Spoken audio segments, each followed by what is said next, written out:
Ayan, good morning mga kadiskarte. Touchdown tayo dito. Time check, 6:30 AM in the morning. Dito tayo sa Cavite. Ito yung gagawin natin. Isuzu Crosswind Sportivo. Ayan, nakita nyo naman kung gaano ako natin karaming client na nagpa-install sa atin ito. So ito pa pala natin ang unrated unit. So tara, let's go. Baklasin na natin siya.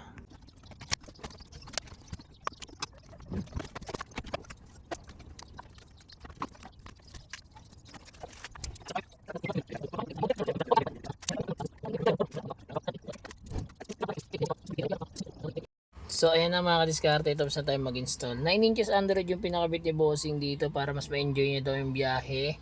Para mas mag-enjoy din daw yung mga chikitin niya. Ito, pwede ka na rito mag-Waze, Netflix, YouTube, Google Map. Meron na rin tong Apple CarPlay and Android Auto. Tapos ito, may dalawang USB port yan.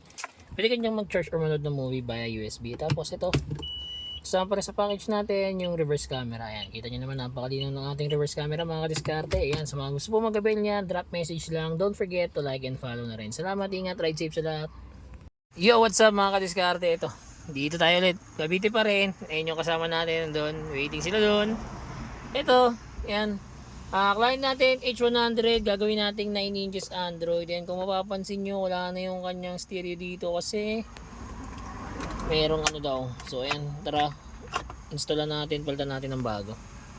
Tapos na tayo mag-install 9 inches Android sa Hyundai H100. Ayan, kasama pa rin sa package natin yung reverse camera. Ayan.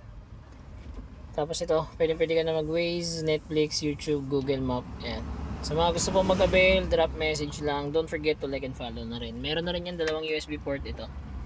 Pwede ka na dyan mag-charge or manood ng movie by USB. Sa mga gusto pong mag-upgrade nito mga kadiskarte, DM lang. Don't forget to like and follow na rin. Salamat.